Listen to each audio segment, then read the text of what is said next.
안녕하십니까. 손에 잡히는 경제 플러스 박종호입니다.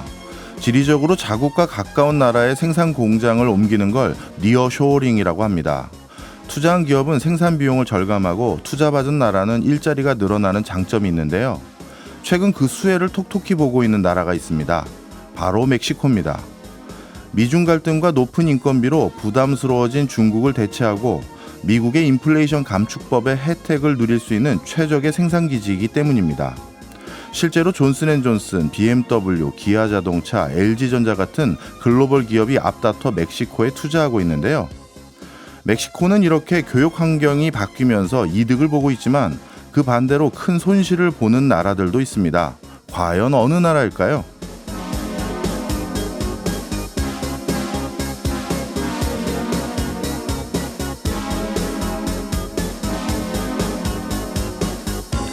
그중 하나가 바로 우리나라입니다.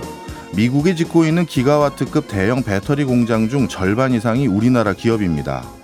LG에너지솔루션은 오하이오, 테네시, 미시간, 애리조나를 중심으로 SK온은 테네시, 켄터키, 조지아 등의 공장을 이미 가동 중이거나 가동할 예정입니다. 삼성 SDI 역시 인디애나 등 두 곳에 투자할 계획이라고 하는데요. 만약 이 14곳의 2차 전지 공장들이 북미가 아닌 우리나라에 들어섰다면 어떻게 됐을까요? 제2의 울산, 제2의 포항 같은 또 하나의 거대 산업도시가 생겼을 겁니다.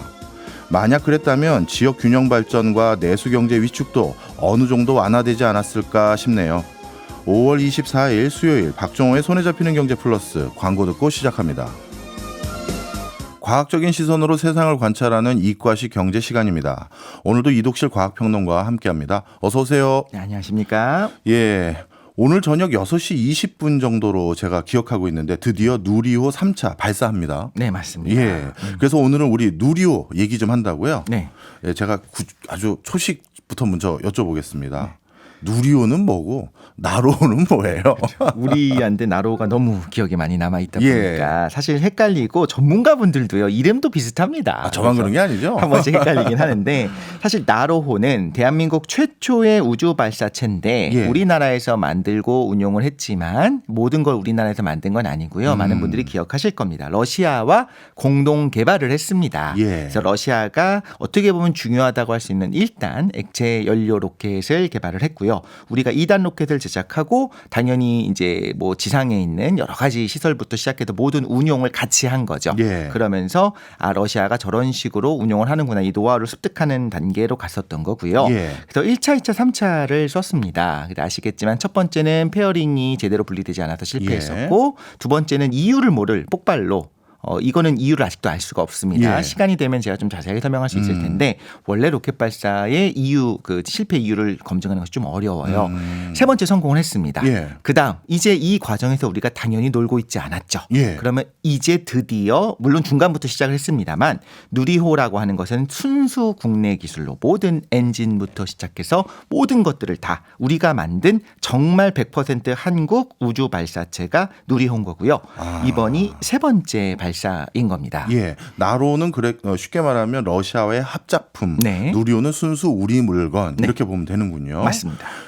이번에 그럼 누리호가 세 번째 발사라고 말씀 주셨는데 네. 앞으로도 그럼 계속 이 누리호로 이제 발사가 되는 거죠? 맞습니다. 일단 총 6번의 발사가 예정되어 있습니다. 그래서 3번을 더 오늘 발사를 한 다음에 예. 이제 3번을 더 발사를 할 거고요. 그런 과정에서 이제 민간에 이양을 하게 됩니다. 예. 그래서 이번 3차 발사부터 어떤 특징이 있냐면 원래는 항우연에서 이제 주체적으로 계속적으로 조립도 하고 발사의 모든 운용을 했었다면 이제 한화로 넘어가는 거죠.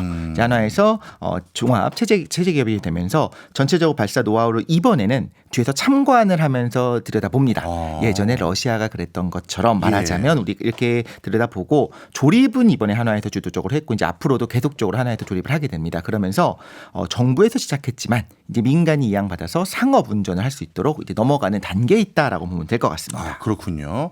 우리 이과식 경제에서는 단순히 경제적인 산업적으로 로켓을 바라보는 것뿐만 아니라 과학 원리도 설명해 주시잖아요. 네. 자, 비행기 지난번에 설명해 주셨는데 네. 어떻게 뜰 수 있는지를 네. 로켓은 어떻게 다른가요? 비행기랑요? 사실 가장 간단하게 말씀을 드리자면 유체라고 하는 건 액체나 기체입니다. 예. 뒤로 뿜어냅니다. 예. 그래서 그 반작용으로 추진력을 얻는 겁니다.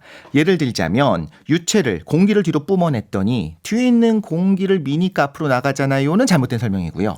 그냥 무언가를 뒤로 뿜어내면 반작용으로 내가 앞으로 나가게 되는 겁니다. 예. 이런 관점에서 보면 물로켓 예전에 많이 해봤었죠. 예. 물로켓도 물을 고압으로 뿜어냅니다. 예. 그러면서 앞으로 튀어나가는 거니까 이것도 로켓이 맞고요. 풍선 다들 분 다음에 이렇게 탁 놓으면 뾰로록 하면 앞으로 나가는 거 그렇죠. 경험해 보셨잖아요. 이것도 사실 로켓입니다. 앞으로 나가는 거니까요. 그런데 물론 우리가 생각하는 이런 로켓들은 화염을 뿜어내는 거죠. 예. 그래서 고온 고압의 가스를 뒤로 분출하면 그 반작용으로 추진하는 것을 로켓이라고 이야기를 하는데 우리가 지난번에도 이야기했었지만 비행기의 제트 엔진의 경우는요. 공기는 외부의 공기를 흡입을 합니다. 예. 그다음에 연료를 태워서 얻는 힘으로 프로펠러를 돌리거나 고온 고압의 가스를 뿜어내는 거니까 네. 말하자면 제트 엔진 같은 엔진의 경우에는 산소는 공기에서 얻는 거고 로켓은 이미 자기가 가지고 있습니다. 하긴 우주로 가려면 산소가 없을 테니까요. 맞습니다. 그래서 액체 연료의 경우에는 아예 액체 산소를 가지고 있거나 우리도 그렇죠. 그리고 혹은 과산화수소를 가지고 있고 초기에는 그런 식의 로켓들도 있었습니다. 예. 고체 연료 로켓의 경우에는 분해되면 산소가 발생하는 화합물을 자기가 싣고 있어요. 예. 흔히 말하는 흑색 화약 있지 않습니까? 우리 뭐 이 최무선의 이야기라든가 이런 걸 배웠었는데 그럴 때도 마찬가지로 최초의 로켓의 추진제로 쓰였던 거고요. 흑색 화약에 있는 그 질산칼륨이 산화제입니다. 네. 열이 가해지면 분해되면서 산소가 나타나고요.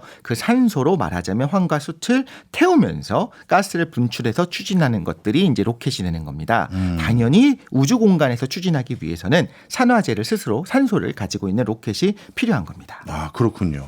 우리나라는 언제부터 이 민간 로켓 개발을 시작했나요? 이게 생각보다 오래되지 않았어요. 사실 당연하게도 예. 우리의 이제 분단 상황이 있기 때문에 군 주도하에서의 어떤 로켓 미사일 개발은 하고 있었습니다만 과학 탐사 로켓은요 처음 이제 발사한 게 93년. 저는 93년이 너무 특별한데 요즘 물어보면 잘 모르더라고요. 엑스포가 예전 엑스포가 있었습니다. 저도 이 세대입니다. 그렇죠. 이제 과학쟁이들, 과학 좋아하는 분들은 그게 정말 꿈이었거든요. 그때 처음으로 딱 이 엑스포에 맞춰서 말하자면 발사를 한 겁니다. 그걸 KSR 1호라고 하는데요. KSR이 뭐 코리아 사이언스 로켓이 아니고 사운딩 로켓입니다. 사운딩이요? 네, 사운딩은 어떤 거냐면 선박에서 물의 깊이를 측정하려면 이렇게 쭉 내려보내지 않습니까? 예. 측량하는 것들을 사운딩이라고 하게 돼요. 그 소리랑은 다른 종류의 어원인 거고요. 네. 그래서 사운딩 로켓이라고 하면 일반적으로는 기상 관측을 하는 로켓을 우리가 사운딩 로켓이라고 합니다. 근데 이제 이 로켓의 경우에는 우주 공간 우리가 보통은 100km를 넘어가게 되면 우주 공간이라고 정의를 하게 되는데 일반적으로 이 우주 공간까지는 가지는 못했습니다. 예. 어쨌든 간에 고체 추진 1단의 KSR 1호가 93년에 있었고 이제 2단으로 다단 로켓을 만든 것은 97년입니다. 그 과정에서 다단 로켓을 어떻게 설계할 것이냐, 단분리는 어떻게 할 것이냐, 그리고 페어링은 어떻게 분리할 것이냐 이런 노하우를 천천히 쌓아가기 시작하는 겁니다. 예. 그러다가 이제 KSR3가 됩니다. 이거는 3단이죠. 1단, 2단, 3단으로 다단으로 만들려고 했는데 이때 문제가 하나 생기게 됩니다. 뭔가요? 이때 1단으로 제어는 쉽고 사실 추력이 높은 액체 연료 로켓을 결국에 만들어야 됐어요. 예. 그래서 1단은 액체 연료 로켓을 만들자. 그리고 2단, 3단은 여전히 우리가 노하우도 있는 고체를 하다라고 했었는데 사실 97년에 KSR3가 개발되기 시작한 그 시점에 네. 98년에 북한이 네. 대포동 1호를 쏘게 됩니다. 이거는 이 시대에 살았던 분은 다 경험하겠지만 굉장히 충격과 공포였던 거예요. 그럼 이제 생각해 보는 거죠. 교수님이 만약에 정부라면 예. 그래 과학 로켓 1단, 2단, 3단 열심히 해서 한번 쏴봐 하겠습니까? 아니면 야 급해 빠르게 액체 추진 로켓 빨리 만들어 이렇게 하겠습니까? 당연히 빨리 뭔가를 보여줘야죠. 맞습니다. 그래서 1단짜리 3단까지는 아니고요. 그냥 1단짜리 액체 추진 로켓을 빠르게 만들어서 발사한 게 2002년이 됩니다. 예. 자, 이제 어디까지 왔느냐? 우리가 고체 연료도 다룰 줄 알죠. 액체 연료도 다룰 줄 알죠. 다단 로켓도 다 만들어 본 겁니다. 네. 하지만 작은 것밖에 못 만들어 봤어요. 커다란 건 아직은 경험을 못한 겁니다. 그래서 이제 KSR의 수속으로 KSLV 계획을 시작을 하게 됩니다. 한국형 발사체고 바로 이 KSLV 첫 번째가 나로호, 두 번째가 누리호인 겁니다.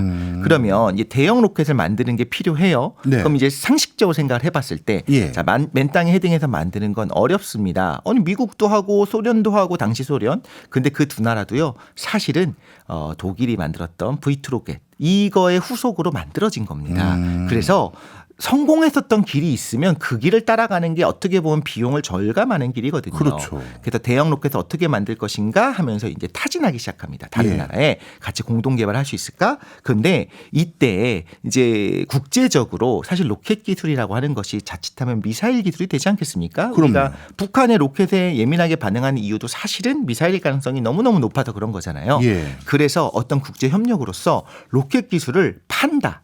전수한다. 이건 불가능한 상황인 겁니다. 그래서 누가 우리를 도와줄 수 있을 것인가 찾다가 러시아와 함께 정말로 공동 개발이어야 합니다. 개발이 예. 아니고 무상 증여 뭐 이런 기술 이전 이런 건 불가능하거든요. 예. 그래서 나로호는 어떻게 되었냐.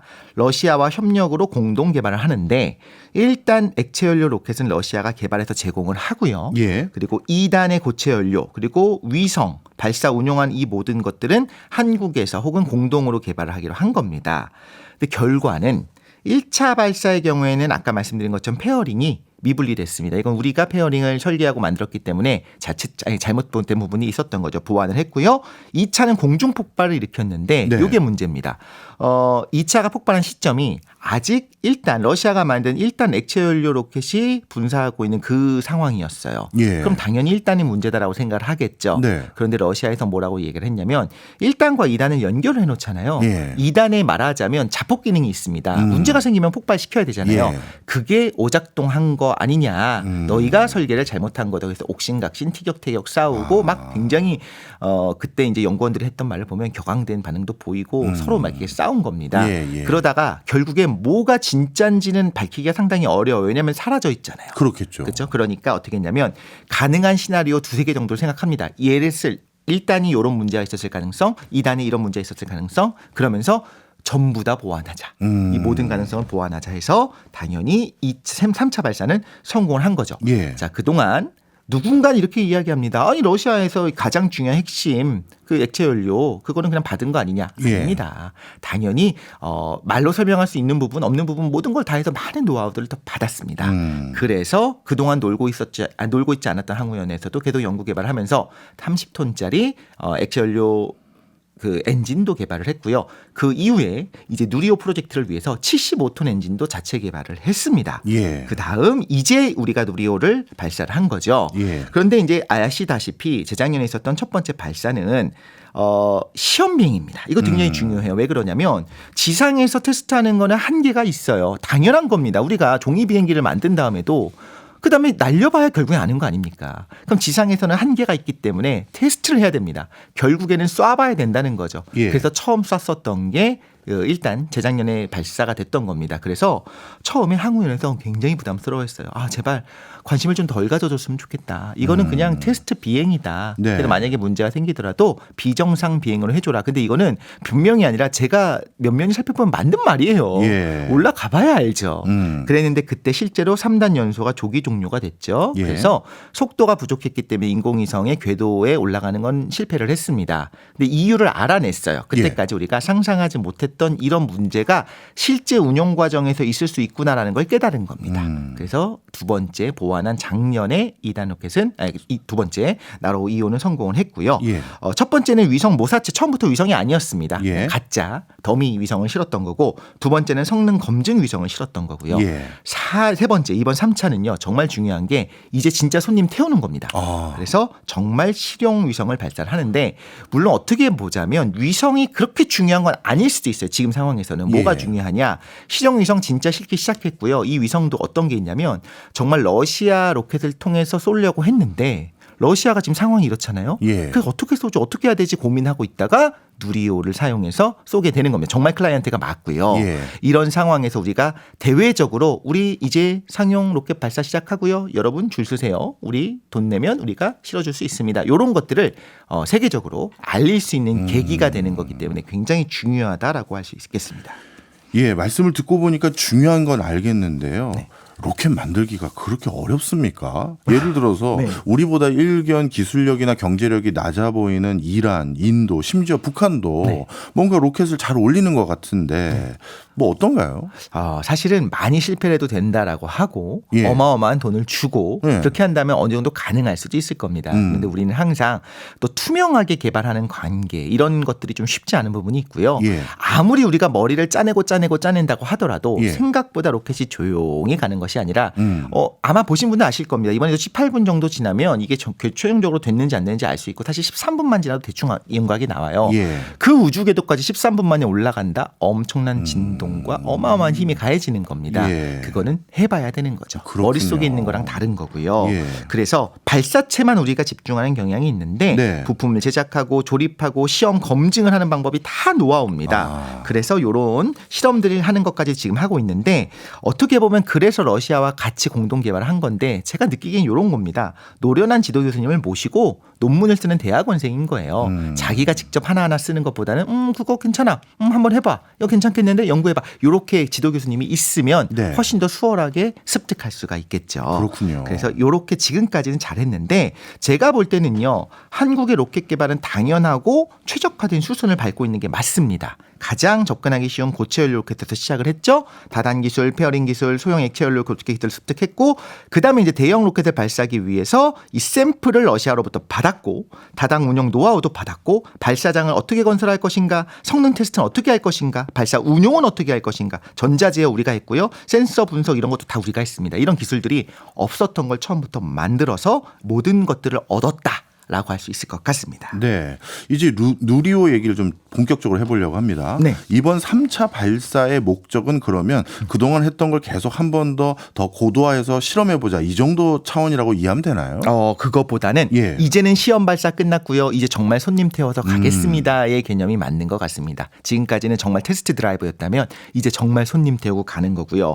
이게 가능하다라고 하는 걸 좀 보여줄 필요가 있어요. 예. 그래서 일부러 궤도도 과거처럼 700km가 아니라 550km로 세팅을 한 것도 그 손님의 입맛에 맞춰서 해준 거가 되는 손님이 거고요. 거길 더 좋아하나 보죠. 사실 이번에 그 궤도를 좀 말씀을 드려야 될 것 같은데 뭐랑 연결되냐면 왜 저녁에 발사하느냐와 연결이 됩니다. 24분에 발사 예정이잖아요. 예. 이때 좀 지나면 해가 집니다. 네. 그 이유가 뭐냐면 이번에 그 중요한 손님인 차세대 소형 위성 2호가 있는데 이 위성이 레이더를 사용해요. 예. 근데 이 레이더가 굉장히 전력을 많이 필요로 합니다.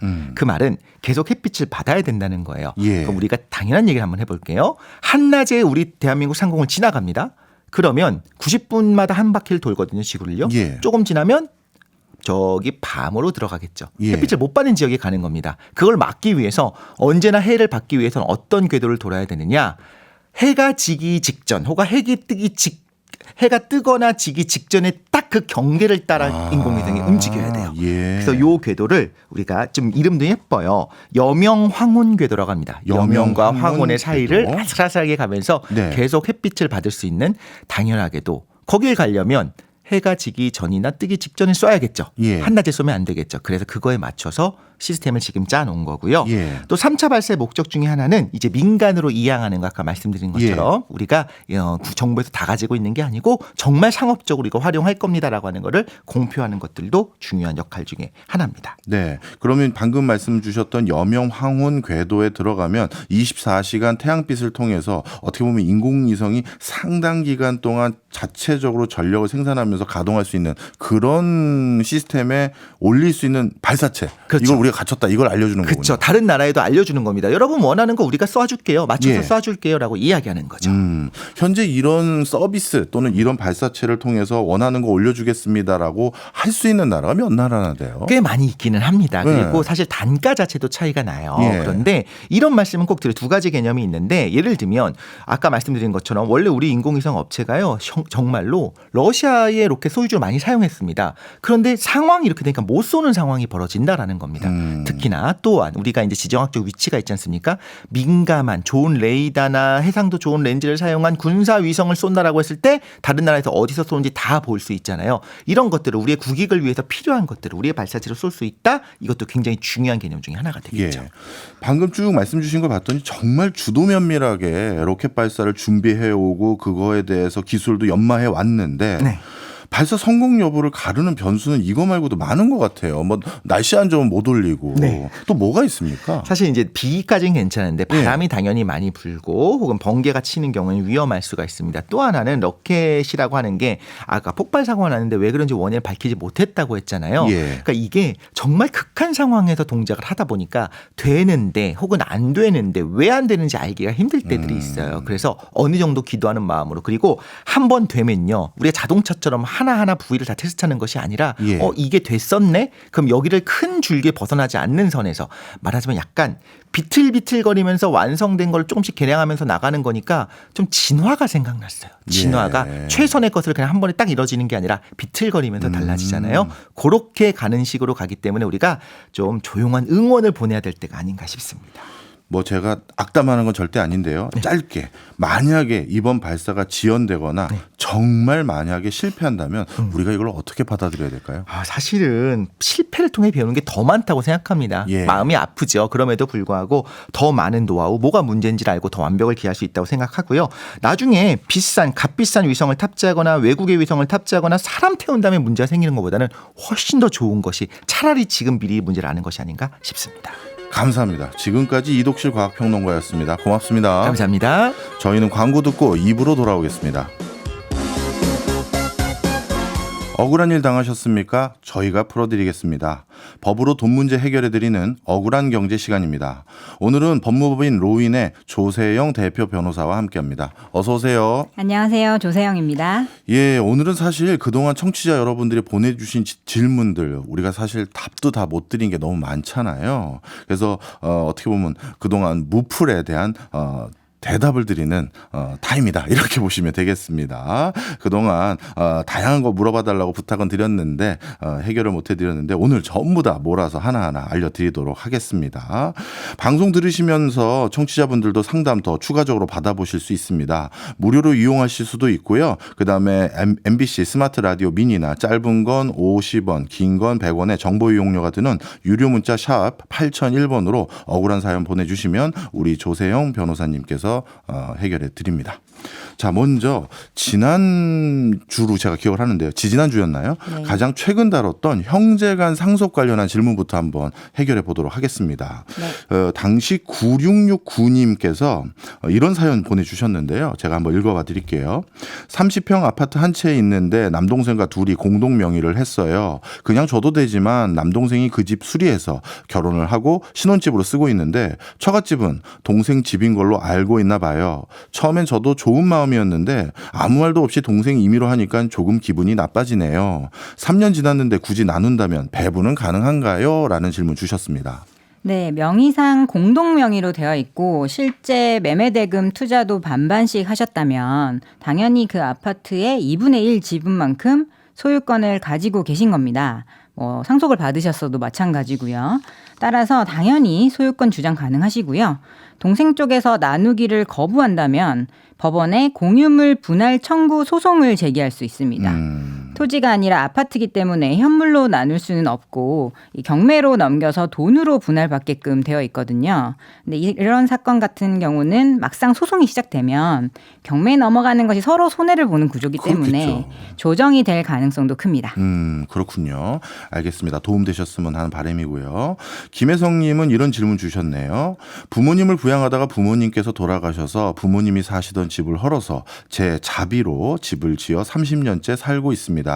지금까지 세금 납부는 물론 산소 벌초도 제가 다 하고 있는데 문제는 그 집에 대한 등기를 제 앞으로 해놓지 않았다는 겁니다. 지금 등기를 하려고 하니까 형제들의 동의를 받아야 하는데 불화만 생겼네요. 동의를 받는 거 말고 다른 방법은 없나요? 라는 질문입니다. 네, 우선 집을 새로 지으셨다고 했는데 예. 이 새로 지은 집은 미등기 상태여도 집을 직접 지은 사람 소유가 됩니다. 그래서 신축 건물은 당연히 사연자님 소유이시고요. 문제는 그 집이 놓여있는 토지가 되겠는데요. 상속인인 형제들의 동의를 얻어서 이 토지에 대한 협의 분할을 하는 방법이 제일 좋고 빠르지만 협의가 안 될 경우에는 법원에 상속재산 분할 심판을 신청해서 분할받는 방법밖에 없습니다. 그 심판 내에서 뭐 부모님을 부양했다던가 아니면 내가 직접 재산 관리를 했다 이런 기여분에 대한 증거를 제출하면서 주장을 하시는 것이 좋겠습니다. 기여분을 인정받으면 남다르게 재산에 대해서 더 많이 요구를 할 수 있는 거군요. 네, 사건마다 다르지만 증거가 확실하다면 뭐 그 법정 지분보다는 훨씬 높게 상속받으실 수 있습니다. 네. 이번에는 0388님이 김혜성님처럼 부모님이 남겨주신 집과 관련된 질문 주셨네요. 내용 읽어보겠습니다. 친정 부모님이 돌아가신 지 한 20년 정도 됐습니다. 5남매인데 큰오빠가 동의를 하지 않아 아직도 집 명의가 돌아가신 아버님 앞으로 돼 있습니다. 이럴 수도 있군요. 10년 전부터 수리를 해서 제가 살고 있다가 작년 8월에 집을 비워두었는데 이건 어떻게 정리할 수 있을까요? 라는 질문 주셨습니다. 의외로 이런 사연들 많아요.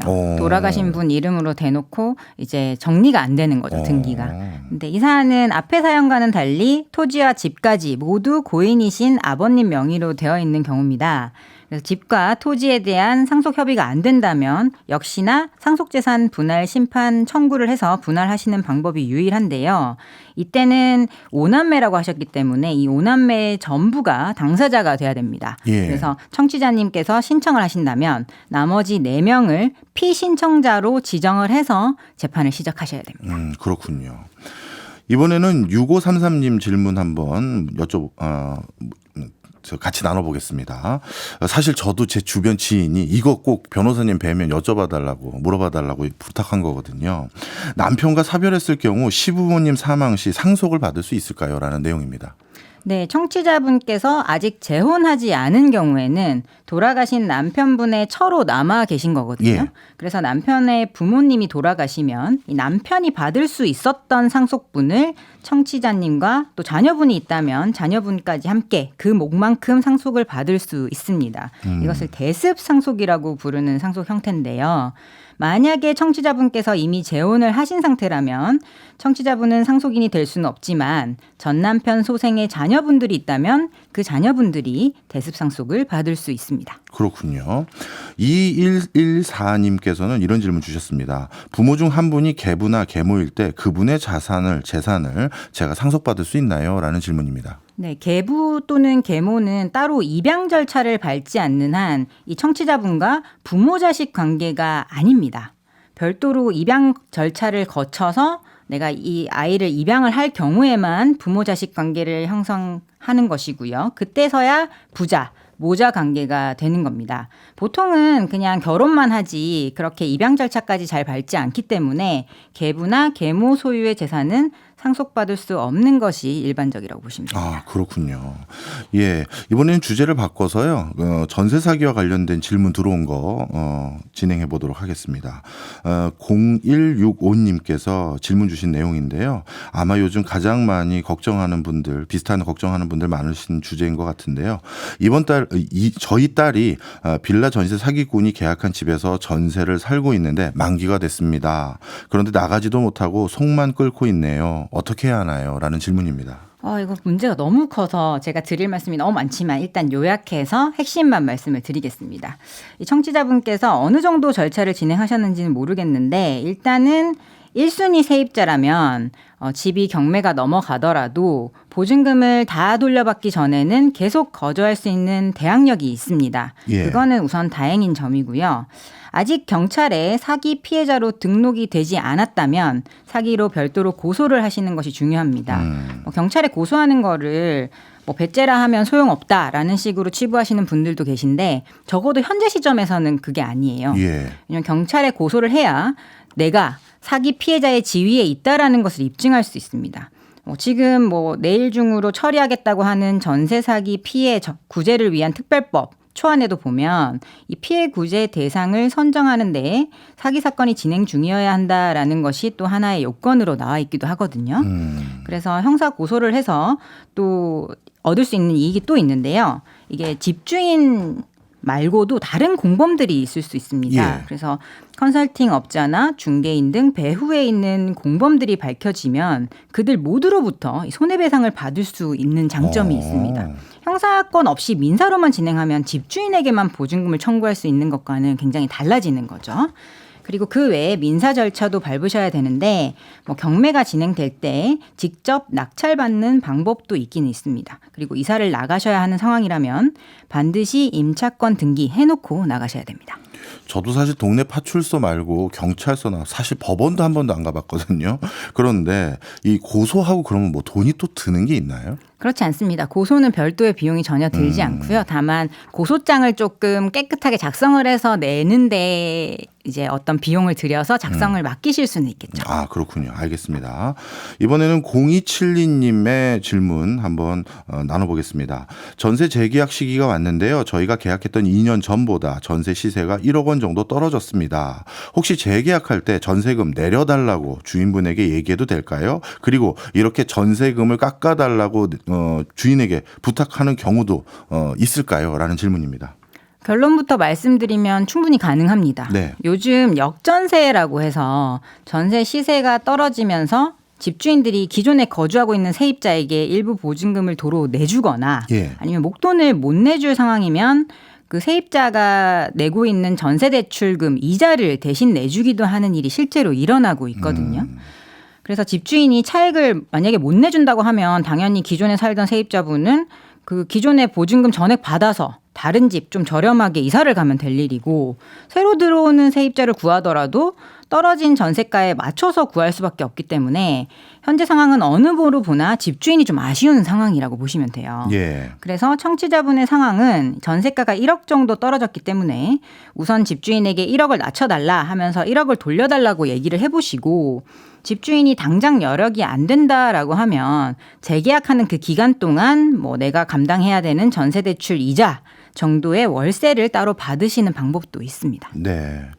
아, 요즘 전국적으로 진짜 전세 사기, 뭐 이 전세 사기범인데 무슨 빌라왕이라는 예칭을 갖게 돼서 참 얼토당토안한 상황인데 정말 다양한 그 전세 관련한 고민들 많으신 것 같습니다. 한 분 또 있습니다. 공병성 님인데요. 원룸 전세인데요. 계약 기간이 만료된 후 이사한다고 말을 이미 했는데 집주인이 돈 없다고 그냥 살라고 말만 합니다. 방법 없나요? 아, 이런 경우도 진짜 답답할 것 같아요. 너무 답답하시겠어요. 집주인한테 이제 보증금 반환해달라는 지급 명령 이나 민사소송해서 판결문 받아서 경매에 넘겨서 그 낙찰대금에서 보증금 배당받아 가는 방법이 있는데 네. 사실 이 전세가가 매매가와 거의 비슷할 정도인 깡통 전세일 경우에는 보증금 전액 당연히 못 받으실 확률이 높죠. 그래서 집주인이 단순히 돈이 없어서 못 돌려주는 상황이면 그런 민사적인 절차밖에 취할 수 없지만 예. 처음부터 못 돌려주는 상황을 일부러 만들었거나 나를 속여서 계약한 사실이 있다면 이것도 전세 사기에 해당할 수도 있습니다. 그래서 의심스러운 정황이 있다면 형사 고소도 하시고요.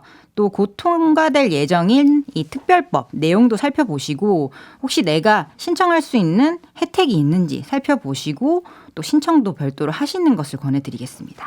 뭐 사연은 조금씩 다릅니다만 요즘 전세와 관련해서 머리 아프신 분들 정말 많으실 것 같은데 이런 분들이 자체적으로 해결하는 방법이 민사적인 절차를 밟거나 형사 고소를 하는 경우가 많을 텐데요. 실제 이런 거 할 때 돈이 많이 들어가는지도 궁금하고요. 또 시간은 또 얼마나 걸려서 내가 제대로 내 권리를 돌려받을 수 있는지 이것도 한번 일반적인 논을 좀 얘기해 주시죠. 네, 너무 사안마다 달라서 굉장히 잘된 케이스를 말씀드리면 고소를 했는데 전 집주인이 나는 이거 이렇게까지 심각한 일인지 몰랐다 하면서 일부 내지는 전부의 돈을 물어주면서 해결이 되는 케이스들도 있었고요. 그렇군요. 네, 최악의 케이스는 이제 뭐 집 자체도 이미 뭐 담보가 걸려 있어서 거의 떨어지는 돈이 없고 뭐 이름이 걸려 있는 자들이든 배후에 있는 자들이든 자력이 없어서 뭐 고소까지 다 해도 결국 돈 나올 구석이 없어서 못 돌려받으시는 경우도 있거든요.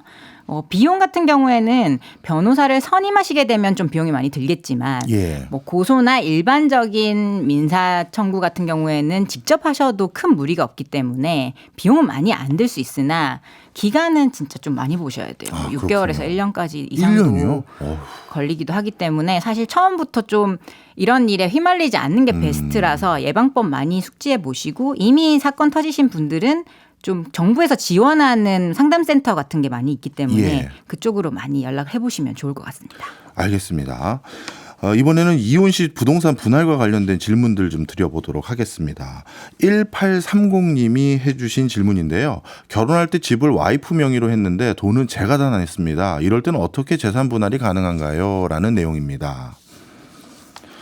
네, 이 부분은 직접 본인이 감당하신 금액이 있기 때문에 다 돌려받아야 된다고 생각을 하시겠지만 사실은 이 결혼 기간에 따라 달라져요. 결혼 기간이 굉장히 짧은 경우에는 당연히 뭐 비용 부담한 남편 몫으로 분할이 되겠지만 결혼 기간이 10년 이상이다. 그러면 그 기간 동안 이 재산을 유지하거나 증식하는 데 배우자의 기여도도 어느 정도는 있다라고 보기 때문에 예. 기간이 길면 이 집도 재산 분할 대상이 돼서 기여도에 따라 나뉠 수 있습니다. 다만 뭐 남편분이 처음에 돈을 부담하신 부분 네. 그거는 당연히 기여도를 계산하는 데 참작이 충분히 될 것입니다. 그렇군요.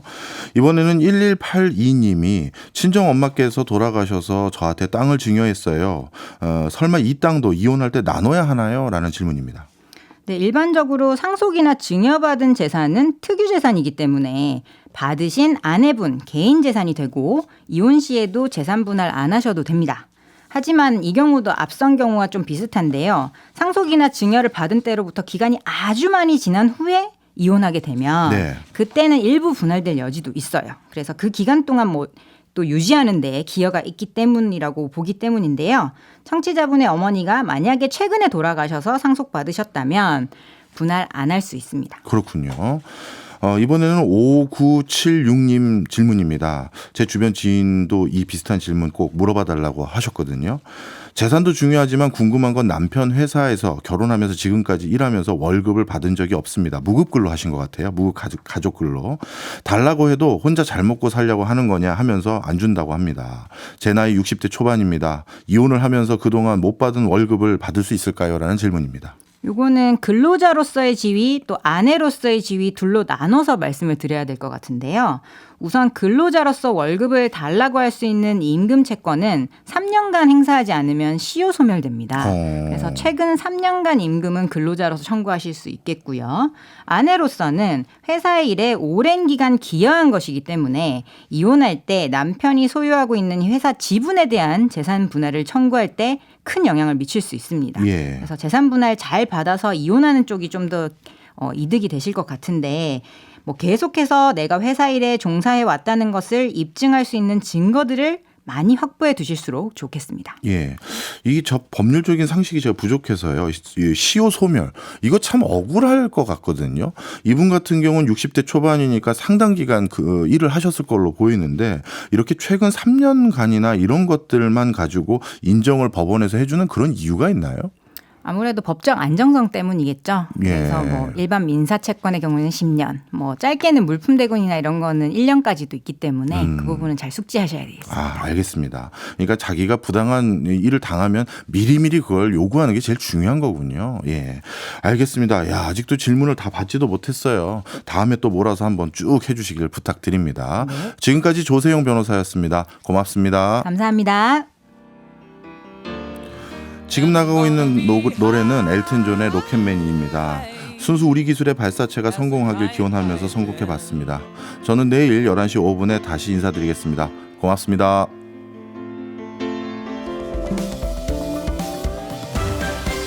경제생활의 플러스가 되는 아주 경제적인 시간. 박정우의 손에 잡히는 경제 플러스.